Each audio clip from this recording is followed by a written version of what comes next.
Part 2. The head of the Korean Mafia was secretly following his maid, and what he found out made him fall in love with her. If you love stories of forbidden romance and dangerous secrets, subscribe now and turn on notifications so you don't miss any updates. Now let's begin. 5 years had passed since Kang Jae-won and Park Soo-min's wedding. 5 years of peace built on unstable foundations, of happiness stolen from the shadows, of love that defied all odds. But in Seoul, a city of glittering lights and buried secrets, peace never lasts forever. The call came at 3 a.m. Jae-won woke instantly, years of training transforming sleep into alertness in less than a second. Soo-min stirred beside him, murmuring something incoherent. He touched her face gently before answering. "Sir." Secretary Yoon's voice was strained in a way Jae-won rarely heard. "We need to meet, immediately." "What happened?" A pause. "Too long. Your father, he's alive." The world stopped spinning. Kang Min-ho had died 15 years ago. Jae-won was certain of this because he himself had given the order. He had watched the body being carried away. He had stood beside the grave while dirt was thrown onto the coffin. He had felt the weight of that decision every day since. "That's impossible," he said, but his voice sounded distant, as if it belonged to someone else. "I know, sir, but we have proof. Photos, recordings, testimonies. He's alive, and he's coming back." Jae-won hung up the phone and stood motionless in the darkness for a long moment. Soo-min was fully awake now, sitting up in bed with concern stamped on her face. "What is it? What happened?" He turned to her, and for the first time in years, Soo-min saw fear in her husband's eyes. Real fear, the kind that comes from facing something you thought you had buried forever. "My father," Jae-won said slowly, as if testing each word. "He's alive." Soo-min felt her blood run cold. She had heard the stories about Kang Min-ho, the brutality, the cruelty, the way he had beaten his own son and let his wife die from neglect. Jae-won rarely spoke of him, but when he did, his voice carried the weight of old wounds that had never fully healed. "How is that possible? You told me he died years ago." "I thought he did." Jae-won ran a hand through his hair, a gesture of vulnerability she rarely saw. "I was wrong." He began to dress, his movements mechanical, automatic. Soo-min got up and grabbed his arm, forcing him to look at her. "Whatever this is," she said firmly, "we face it together, remember?" He looked at her, this woman who had saved him in ways she would never fully understand. The fear in his eyes softened slightly, replaced by something warmer. "I remember," he said. "But Soo-min, my father, he's not like Junik or any of the enemies we've faced. He's worse, much worse. Then tell me everything." And so, in the gray light of approaching dawn, Jae-won finally told his wife the complete truth about his past. Kang Min-ho had built the BO syndicate from nothing. He had started as a street thug in Busan, working his way up through violence and cunning until he controlled half the organized crime in South Korea. He was brilliant, ruthless, and completely without mercy. Men who crossed him didn't just die, they disappeared, along with everyone they had ever loved. He believed in making examples, in ensuring that the price of betrayal was so high that no one would ever dare consider it. Jae-won's mother had been Min-ho's one weakness, the only person who could reach the humanity buried deep inside him. She was a teacher when they met, gentle and idealistic, everything he was not. Their courtship had been a scandal. Her family disowned her. His associates questioned his judgment. But Min-ho was obsessed with her, and what Kang Min-ho wanted, Kang Min-ho took. For a while they were happy, or at least as happy as anyone could be living in the shadow of such darkness. Jae-won was born, and Min-ho seemed to soften slightly. He would come home earlier, spend time with his son, even laugh occasionally. Those were the golden years, though Jae-won only recognized them as such in retrospect. When his mother got sick, everything changed. At first, Min-ho spared no expense. The best doctors, the most advanced treatments, private rooms in the finest hospitals. He sat by her bedside for hours, holding her hand, whispering promises that everything would be all right. But the illness dragged on. Months became years. The costs mounted, not just financially, but emotionally. Min-ho began to resent her weakness, her needs, the way she diverted his attention from his empire. He started making excuses to stay away, delegating her care to nurses and servants. He stopped paying for the experimental treatments, said they were too expensive, that they weren't working anyway. Started spending more time with his lieutenants than at her bedside. And when she finally died, hollow-eyed and abandoned in a hospital room that had once been full of flowers but now stood empty, he showed no grief at all, only relief. Jae-won was 12 years old. He had watched his mother fade away, had begged his father to do more, to try harder, to care, and he had learned a lesson that would shape the rest of his life. Love, in the Kang household, was conditional, and conditions could always change. He killed her, Jae-won said flatly, not with his hands, but with his indifference. He let her die because she had become inconvenient. Sumin's heart ached for the boy he had been, the boy who had watched his mother fade away while his father counted money and built his empire on the bones of the innocent. What happened next? Minho became worse. Without my mother to soften him, there was nothing holding back his cruelty. He beat me for the smallest mistakes, locked me in dark rooms for days, told me constantly that I was weak, worthless, a disappointment. He said I had too much of my mother in me, that I needed to have it beaten out. Jae-won's voice was steady, but his hands were clenched into fists, the knuckles white with tension. When I turned 17, I started planning. I watched everything he did, memorized his patterns, identified his weaknesses. I spent 3 years building alliances, finding people within the syndicate who hated him as much as I did. There were more than I expected. My father had made many enemies, even among his own men. He paused, lost in memory, and when I was 20, I made my move. I had everything planned to the minute. His security rotation, his meeting schedule, the loyalty of his closest guards. I bought them all, turned them all. When the moment came, my father didn't even see it coming. You killed him. I thought I did. Jae-won shook his head slowly. I ordered his death, watched his body be taken away, attended his funeral, but apparently, I was deceived. Someone saved him. Someone smuggled him out and let me believe the lie for 15 years. By who? That's what I need to find out. The meeting with Secretary Yun took place in a secure location, an underground bunker beneath one of their legitimate businesses that few people knew existed. The walls were reinforced concrete, the door 3 inches of solid steel. No signals came in or out without explicit permission. The evidence was spread across a table, damning and irrefutable. Photographs showed an older man with Jae-won's eyes, but harder, crueler. He was thinner than he had been, his face more lined with age, but unmistakably Kang Min-ho. The same cold gaze, the same predatory posture, the same aura of barely contained violence. These were taken 3 days ago in Singapore, Secretary Yun explained. Our contact there, a former associate who has been monitoring certain individuals for us, recognized him immediately. How? Jae-won demanded. How did he survive? Who helped him? We're still investigating, but from what we've gathered so far, one of your lieutenants at the time, a man named Cho Sung-jin, arranged the deception. He was in charge of body disposal. He switched the corpses, smuggled your father out of the country, while everyone else believed he was dead. Cho Sung-jin, Jae-won repeated. The name was familiar. A ghost from his early days of leadership. He was loyal to my father from the beginning, one of his original men from Busan. Yes, sir. He served you faithfully for 2 years after the coup before dying in what was reported as a car accident. Apparently not an accident. Secretary Yun's expression was grim. It seems your father eliminated him once he was no longer useful. We found records of a significant payment to Sung-jin's family shortly before his death. Hush money, we believe. Jae-won studied the photographs, searching for something he couldn't name. Answers, perhaps. Or maybe just understanding of how he had been deceived so completely. Why now? He's been in hiding for 15 years. Why reveal himself now? Secretary Yun hesitated. Speak, Jae-won commanded. Our intelligence suggests he's been building his own organization. Different territory, different operations, but substantial. He started small, in the ports of Southeast Asia, and has been expanding steadily. Human trafficking, drug manufacturing, weapons dealing, all the things you've moved away from. He's been watching me, Jae-won realized. Yes, sir. For years, he's been monitoring your transformation of the syndicate, your marriage, everything. And there are rumors that he's made contact with several of your current enemies.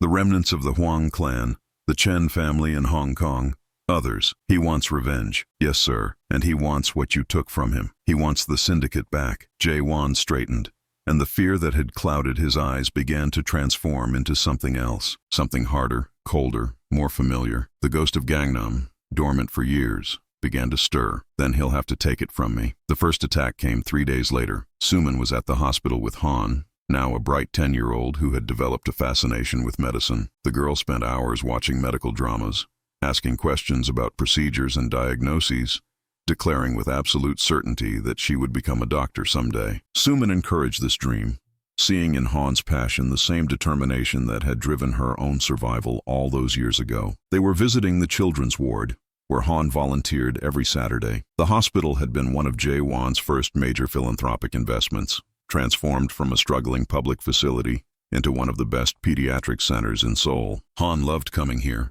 reading stories to young patients, playing games with children who were too sick to leave their beds. Suman watched her niece with pride, as the girl made a sick boy laugh with her animated reading of a fairy tale. She did different voices for each character, jumping up and down with excitement during the action scenes. The boy, pale and thin from chemotherapy, giggled with genuine joy. This was the life they had built, a life of purpose and connection, of using their resources to help rather than harm. Jae-won had taken the dark empire his father created and was slowly, painfully, transforming it into something better. It wasn't perfect. There were still shadows, still compromises that made Suman uncomfortable, but there was progress, real, meaningful progress. She didn't notice the men approaching until it was almost too late. There were 4 of them, dressed as hospital orderlies, but moving with military precision. Their uniforms were slightly wrong, the shoes too practical, the posture too alert. Suman's instincts, sharpened by years of living in Jae-won's world,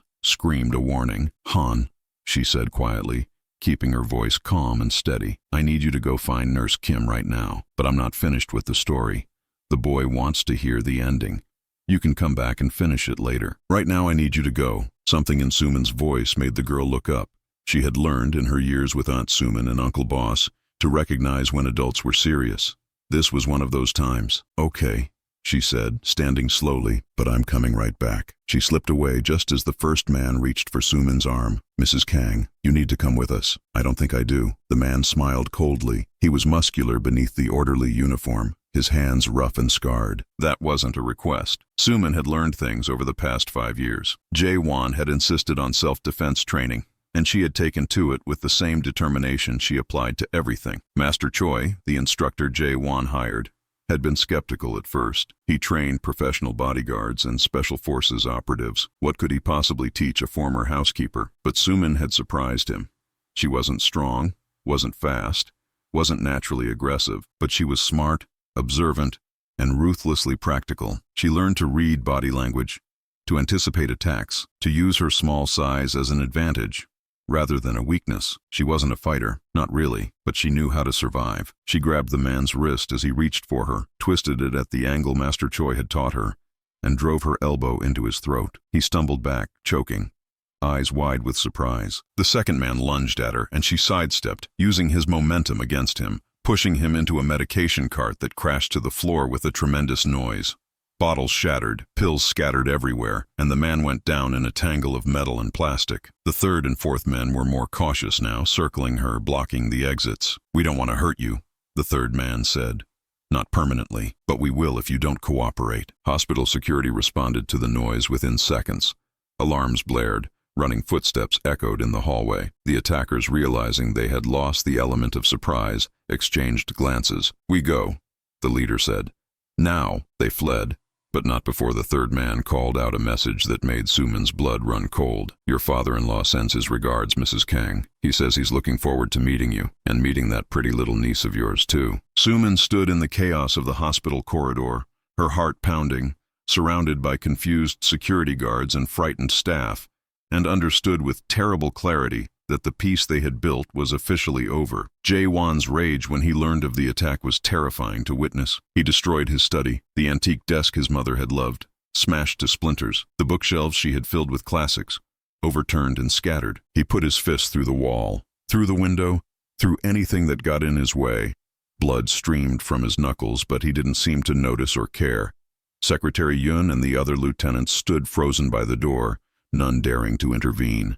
They had seen their boss angry before, had witnessed his cold fury in countless confrontations, but this was different. This was primal, uncontrolled, dangerous. Only Suman could approach him. She walked through the destruction calmly, stepping over broken glass and splintered wood, until she stood directly in front of him. Jae-won. She caught his bleeding hand, held it between her own despite his attempts to pull away. "Look at me." He was breathing hard, his eyes wild with a fury she had never seen. This wasn't the controlled leader she knew. This was the boy who had been beaten by his father, the young man who had plotted revenge for years, the monster he worked so hard to keep contained. "He tried to take you," his voice cracked. "My father tried to take you, tried to take Han. He failed. This time. What about next time? What about the time after that?" He looked at her with anguish in his eyes. "I can't protect you from him, Suman. I thought I killed him. I was sure of it, and I was wrong." "If I was wrong about that, what else am I wrong about?" Suman cupped his face in her hands. forcing him to focus on her and nothing else. You're wrong about not being able to protect us. You're wrong about this being your fault. And you're wrong if you think I'm going to let you face this alone. You don't understand. Jae-won's voice dropped to a whisper. My father, he's not like other men. He doesn't have limits, doesn't have lines he won't cross. He'll go after Han. He'll go after Grandma's grave. He'll go after everyone you've ever spoken to, everyone you've ever smiled at. He'll burn down everything we've built and make me watch. Then we stop him. How? He's had 15 years to plan this. 15 years to build his resources, recruit his allies, study our weaknesses. He knows everything about us.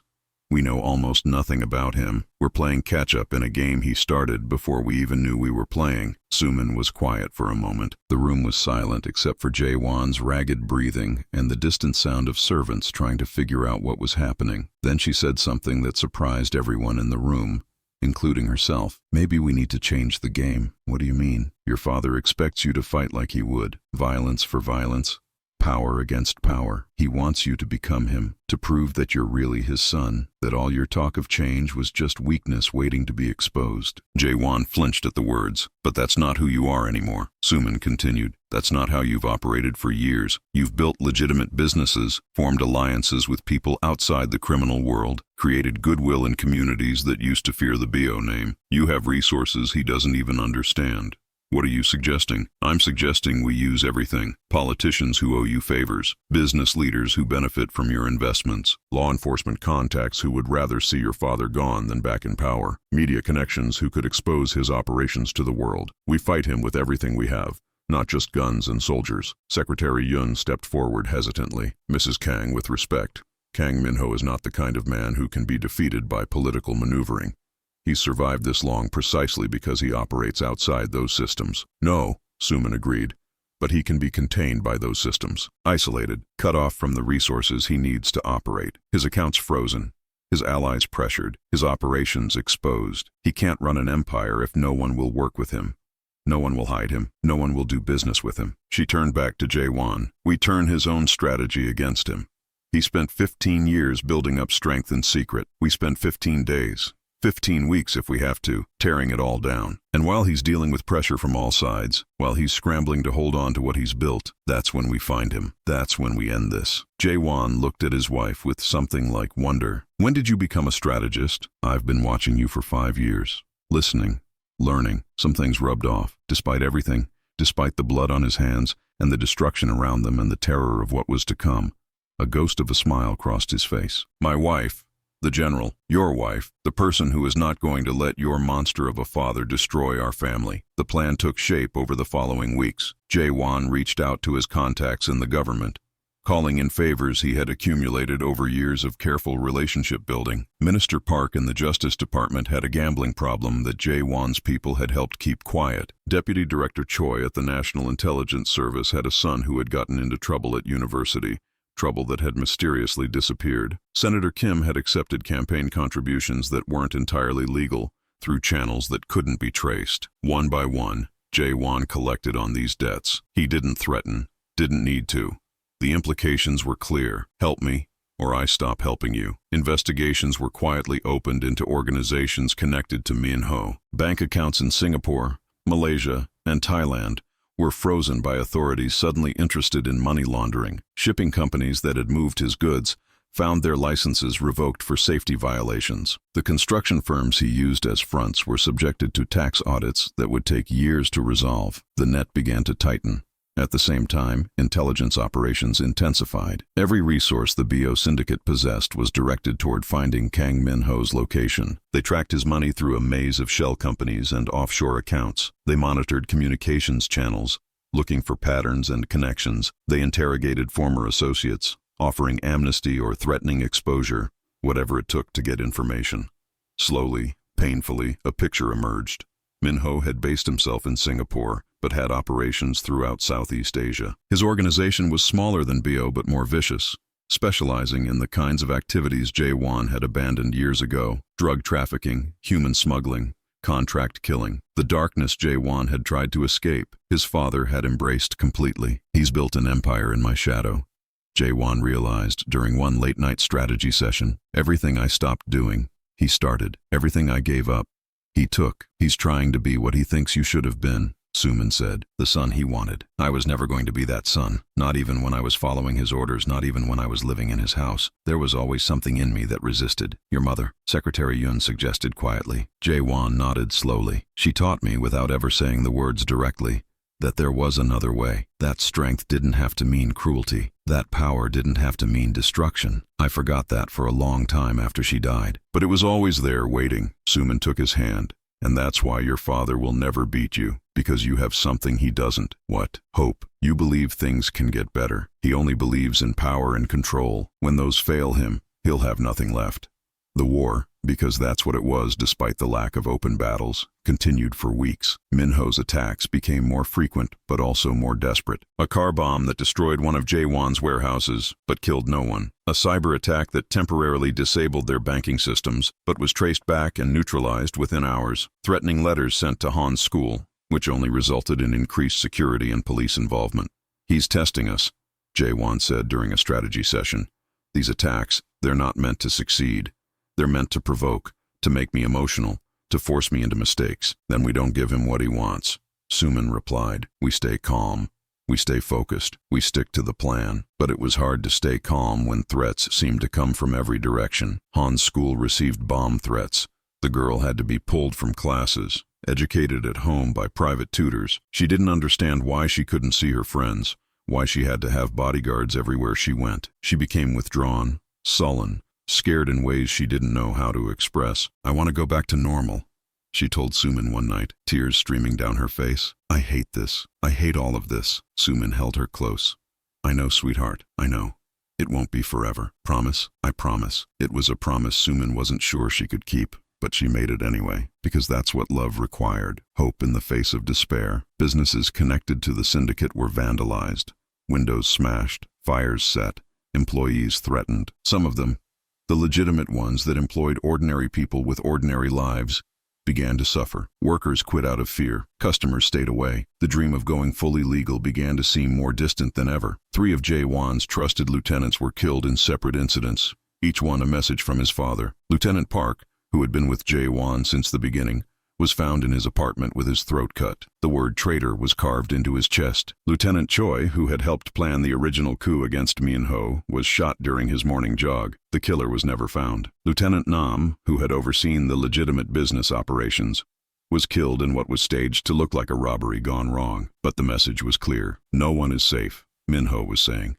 No one who stands with my son is beyond my reach. The psychological warfare was relentless. Minho wanted his son to feel hunted, helpless, afraid. He wanted to reduce Jae-won to the frightened boy he had once been, the child who flinched at every raised hand and cowered in dark rooms waiting for punishment. But Jae-won was not that boy anymore. I received another message from my father, he told Suman one evening. They were in his rebuilt study, the new furniture still smelling of fresh wood and leather. What did he say? He wants to meet, just the 2 of us. No weapons, no guards, father and son, talking about the future. Suman's jaw tightened. It's a trap. Of course it's a trap, but he's also scared. The pressure is working. His accounts are being frozen faster than he can open new ones. His allies are starting to distance themselves. The Chen family in Hong Kong sent word yesterday that they're ending their partnership. He's running out of options. So what do you want to do? Jae-won was quiet for a moment, staring at the photograph of his mother that had been restored to its place on his desk. I want to end this, one way or another. The meeting was arranged for neutral territory, an abandoned factory complex on the outskirts of Seoul. The location was symbolic, chosen by Minho himself. It was the same factory where he had committed his first murder 50 years ago when he was just a young man clawing his way up from nothing. Both sides agreed to limited security, a pretense of good faith that neither believed. Jae-won would bring Secretary Yun and 5 guards. Minho would bring equivalent force. They would meet in the main floor of the factory, surrounded by the ghosts of industry long dead. Jae-won arrived first, as was his habit. He liked to survey territory before any engagement, to identify exits and sight lines and potential ambush points. The factory was cavernous and dark, filled with rusted machinery that hadn't operated in decades. Rain leaked through holes in the roof, creating puddles that reflected what little light filtered through the grimy windows. He stood in the center of the space and waited. When Kang Min-ho appeared, emerging from the shadows at the far end of the factory, Jae-won felt something twist in his chest. 15 years had aged his father significantly. The man who had once seemed like an unstoppable force of nature, a titan who could crush anything in his path, now walked with a slight limp. His face was weathered and worn, marked by years of hiding, of running, of building from nothing once again. But his eyes were exactly the same, cold, calculating, empty of anything resembling humanity. Those were the eyes that had watched Jae-won's mother die without shedding a tear, the eyes that had overseen beatings and murders and atrocities without flinching, the eyes of a monster wearing human skin. "Son," Minho's voice carried across the space between them. "You look well, successful. I suppose I should be proud. You should be dead." Minho laughed. It was an ugly sound, without warmth or humor. "I've always appreciated your directness. You got that from me, you know. Your mother was too soft, too sentimental, always trying to see the good in people, even when there was no good to see." "Don't." Jae-won's voice dropped dangerously. "Don't speak about her. Why not? She was my wife. I knew her far better than you ever did. I knew every weakness, every fear, every naive little hope she carried in that fragile heart of hers. You let her die. I made a practical decision." Minho shrugged, as if discussing the weather. "She was a drain on resources that could be better used elsewhere. Her illness was expensive and ultimately futile. Why prolong the inevitable? Because you loved her, or at least you claimed to." "Love." Minho spat the word like a curse. "Love is what weak men call their dependencies. I depended on your mother for a time. She served a purpose. When that purpose ended, so did my patience." Jae-won's hand twitched toward his gun, but he controlled the impulse with enormous effort. He wouldn't give his father the satisfaction of seeing him lose control. "Why are you here?" he demanded. "After 15 years, why come back now?" Minho's expression shifted. Something almost like honesty broke through the mask of contempt, revealing the man underneath, or what was left of the man, at any rate. "Because I'm dying." The words hung in the air between them. "Cancer," Minho continued, his voice matter-of-fact. "Stage 4, liver and lungs, spreading to the bones. The doctors give me 6 months, maybe less if I'm lucky." He smiled thinly. "Ironic, isn't it? I let your mother die of illness, and now illness is claiming me. The universe has a cruel sense of humor. Forgive me if I don't weep. I don't expect forgiveness. I don't want it. I've never apologized for anything in my life, and I'm not going to start now. What I want is legacy." "Legacy," Jae-won repeated flatly. "I built the Bio Syndicate from nothing, from a single knife in a Busan alleyway to an empire that made us one of the most powerful families in Korea. I created something that commanded fear and respect across the entire country. And you," Minho's face twisted with disgust, "you've spent years dismantling everything I accomplished, going legitimate, investing in hospitals and schools like some kind of philanthropist, turning my wolves into sheep. I made us better. You made us weak. You took everything I built and turned it into a charity operation. The BO name used to make grown men tremble. Now it sponsors little league teams and funds cancer research." Minho shook his head slowly. "You've betrayed everything I worked for. I improved everything you worked for." "Improvement." Minho laughed again. "Is that what you call it? Abandoning the drug trade that funded our operations for decades, dismantling the human trafficking networks that brought in millions every month, going soft, going legitimate, going pathetic? I call it evolution. I call it being smart enough to see that the old ways were leading nowhere but prison or death. The world is changing, Father. The syndicates that cling to the past are being destroyed. The ones that adapt are surviving. And you think adaptation means becoming a businessman, a philanthropist, a respectable member of society? I think it means finding a way to protect what matters, to build something that lasts beyond a single generation." Minho stepped closer, his eyes burning with intensity. "What matters? You want to know what matters? Power matters. Control matters. The ability to crush your enemies and take what you want. That matters. Everything else is window dressing, comfort for cowards." "Is that why you're here?" Jae-won asked. "Alone, dying, hunted by authorities in 6 countries? Is that what your power and control got you?" "It got me 68 years of living exactly as I chose. 68 years of never bowing to anyone, never apologizing, never compromising. Can you say the same?" "No, and I'm grateful for it." Father and son stared at each other across the ruins of the factory, across the chasm of 15 years of separation and a lifetime of pain. "So this is about pride," Jae-won said finally. "This is about blood." Minho's voice dropped to almost a whisper. "You are my son. Whether you like it or not, my blood runs in your veins. My legacy should run through everything you do, and I will not die knowing that my life's work has been reduced to a charity operation run by a man who was too weak to be what he was born to be. You don't have a choice. You're dying, remember?" Minho smiled, and it was a terrible thing to see. Predatory, cruel, utterly without remorse. "That's why I'm not going to kill you, boy. I'm going to kill her." Jae-won's blood turned to ice. "Your wife," Min-ho continued conversationally. "She's the one who changed you. Before her, you were still my son. Ruthless, efficient, willing to do what needed to be done. You might have softened the operations a bit, but you were still Kang Jae-won, the ghost of Gangnam." His smile widened. "But after her, after that cleaning woman got her hooks into you, you became something else. Something soft, something weak, something I don't even recognize." He shook his head with exaggerated sadness. "Remove her, and you'll become what you were always meant to be. My true heir, the man who will carry on my legacy whether he wants to or not. If you touch her," Jae-won said, his voice deadly quiet, "I will make you pray for death long before it comes." Big words, but you forget, son. I know you. I raised you. I created you. I know every weakness, every fear, every soft spot you try to hide. And I know that despite all your posturing, despite all your speeches about being better, there's a monster inside you, the same monster that's inside me. Min-ho leaned closer. "All you need is the right motivation to let it out. Kill your wife. Kill that little girl you're so fond of. Kill everyone who makes you soft, and the real Kang Jae-won will emerge. The one I trained, the one I made, the one who will carry my legacy into the next generation." Jae-won moved before he even realized he was moving. He closed the distance between them in 3 steps, drawing his gun in a motion so smooth it looked choreographed. He had his weapon pressed against his father's forehead before anyone else could react. Secretary Yoon and the guards tensed. Min-ho's men, lurking in the shadows, reached for their weapons.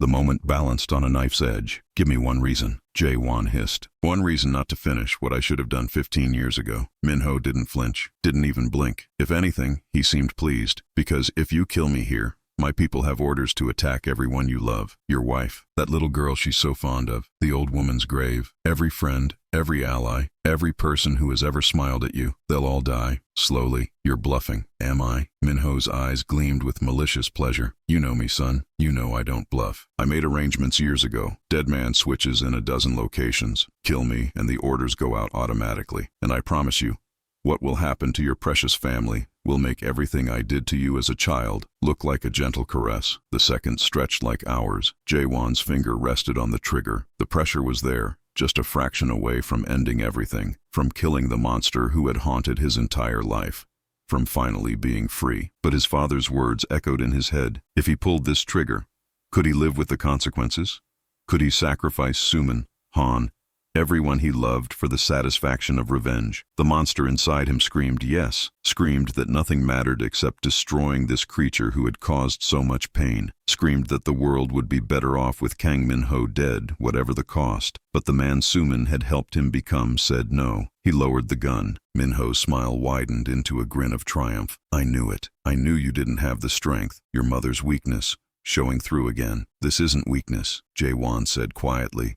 "This is strategy." He stepped back, putting distance between them. His gun returned to its holster. His breathing slowed, steadied, became controlled again. "You're right that I've changed," he continued. "But you're wrong about why. I haven't gone soft. I've learned that there are more effective ways to destroy an enemy than putting a bullet in their head." Min-ho's smile faltered slightly. "Your accounts are frozen. Your allies are abandoning you. The authorities in 6 countries are building cases against you.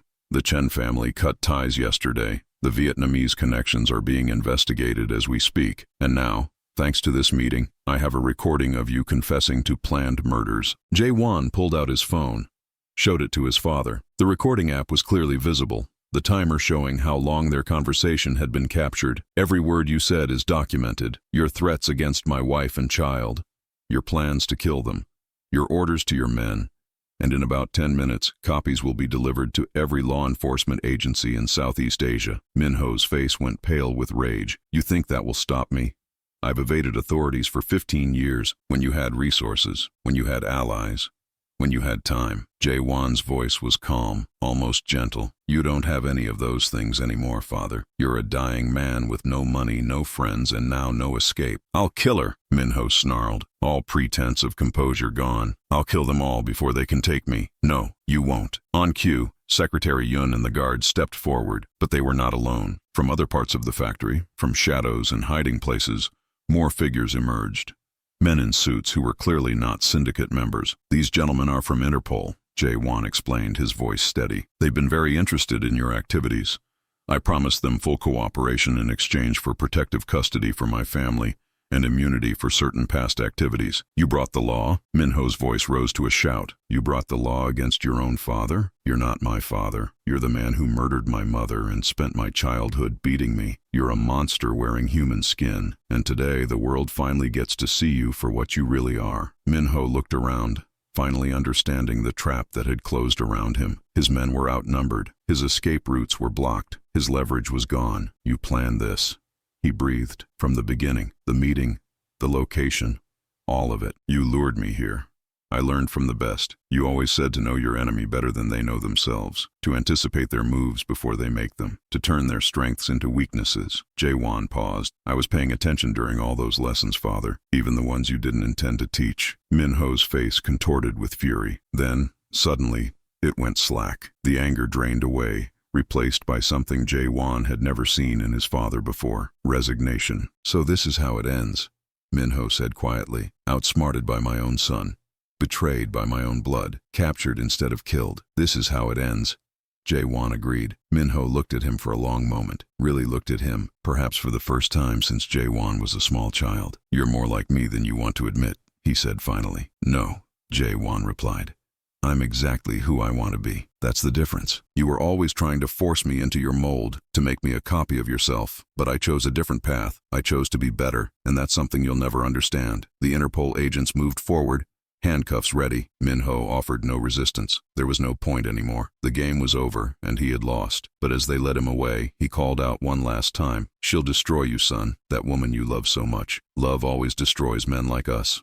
You'll see. One day, you'll understand that I was right all along." Jae-won watched his father being taken into custody, watched the monster who had haunted his entire life being reduced to a handcuffed old man shuffling toward a prison cell, and he felt something shift inside him. A weight he had carried for 30 years began to lift. "Maybe you're right," he murmured, "but if love destroys me, at least I'll die happy. That's more than you can say." The aftermath was complicated, as such things always are. Kang Min-ho was extradited to Singapore, where he faced charges that would keep him in prison for whatever remained of his life. The evidence against him was overwhelming. Not just the recording from the factory, but years of documentation that had been gathered by authorities who were only too happy to finally have a chance to bring him down. His organization crumbled quickly without his leadership. The lieutenants scattered, some fleeing to other countries, some trying to negotiate immunity in exchange for testimony. The operations Minho had built over 15 years were dismantled in a matter of weeks, absorbed by various rivals or shut down by authorities. The BO syndicate emerged from the crisis stronger than before, though not in the way Jae-won had expected. His willingness to work with law enforcement, his strategy of using legal pressure rather than pure violence, earned him grudging respect from both the legitimate and criminal worlds. He was seen as a new kind of leader, one who understood that the old ways were dying, that adaptation was the only path to survival. But more importantly, the crisis had revealed the depth of support he had built over the years. Employees who could have fled had stayed. Allies who could have abandoned him had stood firm. Even some of his rivals, people who had every reason to want him weakened, had refused to cooperate with Minho. "You've built something real," Suman told him one evening after the worst of the crisis had passed. "Something that isn't based on fear. I built it with you," he replied. "None of this would exist without you." She smiled and took his hand. "We built it together. That's how it works." The months that followed brought gradual healing. Han returned to school, surrounded by security but slowly regaining her confidence. She had nightmares sometimes, dreams about men in hospital uniforms chasing her through endless corridors. But with time and therapy and love, the nightmares grew less frequent. The legitimate businesses recovered, stronger than before. The hospital expanded its pediatric wing. The technology investments began paying dividends. The charitable foundations reached more communities. Jae-won still carried the weight of his past, the people he had hurt, the choices he couldn't undo. But he also carried hope now, the belief that redemption was possible, not through grand gestures, but through daily choices. Each day, he chose to be better than the day before. Each day, he chose love over fear. Suman insisted on visiting Minho in prison before his death. Jae-won argued against it. His father was still dangerous, still manipulative, still capable of causing harm even from behind bars. The man had spent his entire life finding ways to hurt people. Why give him another opportunity? "I need to understand," Suman explained. "I need to look him in the eye and understand what made him the way he is. Why does it matter? Because that same potential exists in you. She held his gaze steadily. In everyone, really, but especially in you. You've spent years fighting against it, trying to be different, trying to be better. I need to know what we're fighting against so I can help you fight it. You're fighting for me? I'm fighting with you. There's a difference. He couldn't argue with that. He never could argue with her when she was right. The prison in Singapore was clean, modern. Nothing like the dark dungeons of imagination. Sterile corridors, efficient guards, careful procedures. Min-ho was kept in a medical wing, his cancer requiring treatment even as he served his sentence. He sat across from Suman in a visiting room, separated by glass. He looked even older than before, the disease visibly eating away at him. His skin was paper thin, his eyes sunk deep in their sockets, but the malice in his gaze was undiminished. So, he said, studying her with the same cold calculation he had once used to size up business rivals. The woman who stole my son. I didn't steal anything. I helped him become who he was always meant to be.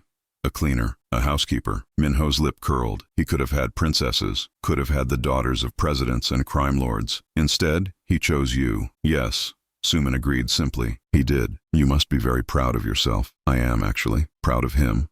Proud of us, proud of what we've built together. Min-ho seemed thrown by her directness. He had expected fear, perhaps. Nervousness, at least. This was the man who had tortured and killed, who had threatened her life and the life of a child. By all rights, she should have been terrified. Instead, this ordinary woman faced him with perfect calm. Why are you here? He demanded. To tell you that you failed. Suman leaned forward slightly, her voice steady. You tried to destroy him. When he was a child, you tried to break him with beatings and cruelty. When he grew up, you tried to take everything he built with threats and violence. But you failed. He's stronger than you ever were. Is he? Min-ho sneered. Because from where I'm sitting, he looks like a man who was too weak to kill his own father. That's exactly my point. Suman's voice remained calm, patient, as if explaining something to a child. Killing you would have been easy. Any fool with a gun can kill. What Jae-won did was harder. He beat you at your own game, using strategy and patience and allies you never even knew existed. He proved that he's not just different from you. He's better than you in every way that matters. Better. Min-ho spat the word. He's softer, weaker, more willing to compromise. He's capable of love. That makes him stronger, not weaker. Love, that word again. Carrying contempt. Love is what weak people use to justify their dependencies. It's a chemical reaction in the brain that clouds judgment and creates vulnerability. Is that what you really believe? That's what I know. I've seen it countless times. Men destroyed by their feelings for women, children, families, brought down by the very things they thought made them strong. Then explain your mother. Min-ho went very still. Your wife, Suman continued. Jae-won told me about her, about how you pursued her, obsessed over her, made her the center of your world, about how you sat by her bedside for hours when she first got sick, about how losing her destroyed something inside you that never grew back. That's different, is it? It sounds like love to me. The kind of love you claim makes people weak, but it made you do extraordinary things, didn't it? Made you softer, kinder, more human. Until you got scared. I wasn't scared. You were terrified. Suman's voice was gentle now, almost compassionate. You loved her so much that the thought of losing her was unbearable. So instead of staying with her, instead of being there as she died, you pushed her away, let her go. Told yourself it was practical, but really you were just running from your own feelings. Min-ho said nothing. His jaw was clenched. His hands gripped the arms of his chair so tightly the knuckles had gone white. And then she died, and you had to live with what you'd done. You had to face the fact that you abandoned the only person you ever loved. So you buried those feelings, turned yourself into stone, convinced yourself that love was the enemy, that caring about anyone was weakness to be exploited. Stop. You became a monster because it was easier than being a man who had failed the woman he loved. I said stop. Min-ho's voice cracked. Suman stood. The visiting time was almost over anyway. I didn't come here to hurt you, she said. I came here to understand. And now I do. What do you understand? That you and Jae-won aren't so different. You both loved your mother. You both lost her. The difference is what you did with that pain. You let it destroy you. He let it make him better. She turned to leave, then paused. He forgives you, or at least he's trying to. Not for your sake, but for his own. Because carrying that hatred was poisoning him, making him more like you. He's choosing to let it go. And you? Minho's voice was barely a whisper. Do you forgive me? No. You threatened to kill me. Threatened to kill a child I love. There are some things that can't be forgiven. Then why are you here? Because my husband needed me to see that there was a human being behind the monster. Because knowing that makes it easier for him to heal. She walked to the door. Goodbye, Mr. Kang. I hope you find some kind of peace before the end. She left without looking back. The years that followed were the happiest of Jae-won's life. Not because everything was perfect. Life was never perfect, and the scars of his past never fully healed, but because for the first time, he had what he had never believed possible, a family, a purpose, a future worth living for. Han graduated from high school with honors and announced her intention to become a doctor. She wanted to help children, she said, the way people had helped her grandmother all those years ago. She wanted to give back what she had received. Jae-won paid for her education without hesitation, the best medical school in Korea, followed by a fellowship in the United States. He watched her grow from a frightened child into a confident young woman and felt something his father had never known, genuine paternal pride. She's going to change the world, he told Suman one evening as they watched Han receive her white coat at the medical school ceremony. She already has. Look how many lives she's touched already. The syndicate continued its transformation. By the time Han entered medical school, nearly 70% of its operations were legitimate. The rest were carefully managed, gradually phased out or handed off to allies who still operated in the old ways. Jae-won was becoming what he had never imagined possible, a businessman, a philanthropist, a respectable member of society. The transition wasn't easy. There were people who saw his legitimization as weakness, as an opportunity. There were challenges from rival organizations, attempts to take advantage of what they perceived as his softness. Some of these challenges required a firm response, a reminder that the ghost of Gangnam still existed beneath the businessman's suit. But for the most part, the transformation succeeded. The Kang name, once whispered with fear, began to be spoken with respect, even gratitude in the communities where their charitable work made a difference. Minho died in prison 6 months after Suman's visit. Jae-won received the news without emotion. He had long since made his peace with his father, or as much peace as was possible given everything that had happened. He did not attend the funeral, did not claim the body, did not shed a single tear, but that night, alone in his study, he poured 2 glasses of whiskey. He drank one and left the other untouched. To the man you could have been, he said quietly, and to the man I chose to become instead. He sat in silence until dawn, remembering and releasing, letting go of the last chains that bound him to his past. When Suman found him in the morning, he was standing at the window, watching the sun rise over Seoul. The city sprawled beneath them, a sea of buildings and streets and millions of lives being lived. Somewhere out there, people were waking up, going to work, falling in love, facing their own struggles and triumphs. Are you okay? She asked, slipping her arms around him from behind. He turned to her, and she saw something in his eyes she had never seen before. Complete peace. I'm free, he said. For the first time in my life, I'm actually free. She kissed him gently. Then let's make the most of it. The years continued to pass, each one bringing new joys and new challenges.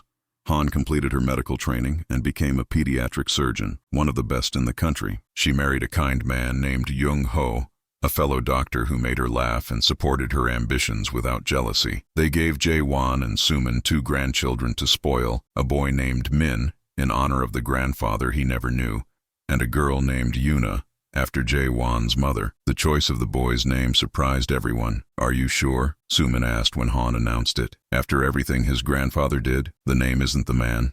Han replied. Grandfather Minho made terrible choices, but he was also the man who loved his wife so deeply that losing her broke something inside him. I want my son to remember that love can be powerful enough to destroy us if we're not careful with it. She looked at Jae-won. I want him to grow up knowing that he comes from a complicated family, that good and evil aren't always simple, that the same blood can produce monsters and heroes, depending on the choices we make. Jae-won felt tears prick at his eyes, something that happened more often now that he was getting older. I think that's very wise, he said. I learned from you, Han replied, from both of you. The syndicate completed its transformation on Jae-won's 60th birthday. The last of the illegal operations were shut down or handed off. Every business under the Kang umbrella was now fully legitimate. The accountants were boring. The lawyers were corporate. The only guns in the organization were carried by licensed security personnel. It's done, Secretary Yun announced at the celebration. After 40 years, we're finally what we set out to become.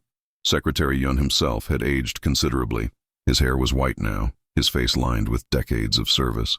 But his eyes were still sharp, still watchful, still utterly loyal. "You've served this family for 50 years, Jae-won told him. "Through my father's reign and mine, through the dark times and the light. It has been my honor, sir. I think it's time you retired, enjoyed life a little, found out what you've been missing." Secretary Yoon's expression didn't change, but there was a flicker of something in his eyes. Surprise, perhaps, or uncertainty. "What would I do, sir?" "Whatever you want. Travel. Read. Fall in love. You've spent your entire life serving the Kang family. Spend the rest of it serving yourself." Secretary Yoon was quiet for a long moment. "I'll think about it," he said finally.